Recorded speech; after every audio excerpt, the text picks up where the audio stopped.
Msemaji wa Wizara ya Mambo ya Ndani ametangaza kwamba usalama kamili umeendelea kuimarishwa katika mipaka yote nchini Iran na kuna wasiwasi mkubwa ulioripotiwa katika eneo lolote na kwamba hatua zote muhimu zimechukuliwa ili kuhakikisha usalama na utulivu wa nchi hiyo. Katika maelezo yake wakati wa mkutano wa waandishi wa habari tarehe 13 Aprili, Ali Zenivadi aliangazia upinzani wa Iran dhidi ya siku 40 za uchokozi wa kijeshi uliofanywa na Marekani na utawala wa Israel, akisema kwamba alifafanua kwamba kuanzia tarehe 1 Machi usimamizi wa ndani ya nchi uligawanywa katika maeneo matano na kila siku kabla ya dhuhuri mahitaji yote ikiwemo bidhaa muhimu, mafuta na vitu vinavyohitajika yamekuwa yakitolewa. Msemaji huyo alibainisha kwamba makao makuu yanayohusika na migogoro yanarekodi makadirio ya uharibifu kila siku na kuongeza kwamba katika miji, mamlaka za gavana na manispaa zinawajibika kushughulikia maeneo yaliyoathirika. Akiweka mkazo wa udhibiti kamili unaoendelea nchini Irani, Zenivadi alisema hakuna wasiwasi mkubwa katika mipaka ya magharibi, kaskazini magharibi, kusini magharibi, kaskazini na kusini mashariki kwa hatua zilizochukuliwa na kiongozi wetu shahidi. Makao makuu mawili yalianzishwa, moja kaskazini magharibi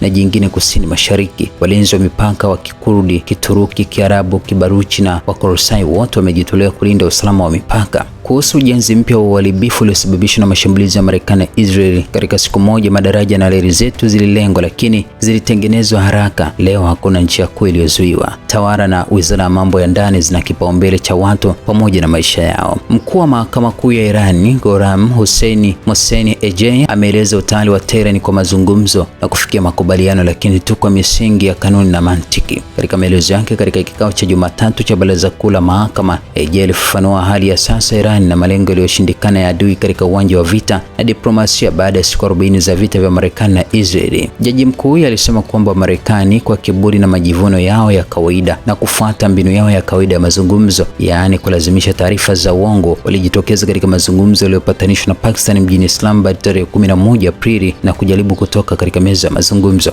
Hata hivyo, alisema ujumbe wa Iran uliongozwa na spika wa bunge Mohammad Bagher Ghalibaf alitetea kwa busara haki halali za taifa la Iran na mafanikio yaliyopatikana katika uwanja wa vita na kuwazuia Wamarekani wenye pupa na kiburi kama vile walivyoshindwa katika uwanja wa vita wa siku 40. Ejei aliongeza kwamba Iran iko tayari kwa mazungumzo na maelewano, lakini tu kwa misingi ya kanuni na mantiki. Mkuu huyo wa mahakama pia alisema kwamba kulinda na kuhifadhi mafanikio ya vita ni kipaumbele cha watu wote, kuanzia wajumbe wa diplomasia na wafanyakazi wa serikali hadi wahudumu wa taifa katika mahakama na bunge, pamoja na sehemu mbalimbali za Irani zenye mitazamo tofauti. Wairani wote ni walinzi wa haki na mafanikio katika uwanja wa vita pamoja na wanajeshi shupavu. Akionyesha umuhimu wa kudumisha umoja wa kitaifa, Ejei alithibitisha kwamba taifa la Iran litabaki pamoja na lenye mshikamano, likimtii kiongozi wa mapinduzi ya Kiislamu Ayatollah Said Mojtaba Khamenei na linajitokeza uwanjani kutoa msaada kamili kwa majeshi ya Iran. Pia alionya kwamba kidole cha majeshi ya Iran kiko kwenye kifyatulio, akisisitiza kwamba kutokana na usitishwaji wa muda hakuna ulegevu au kusimama miongoni mwa majeshi shupavu.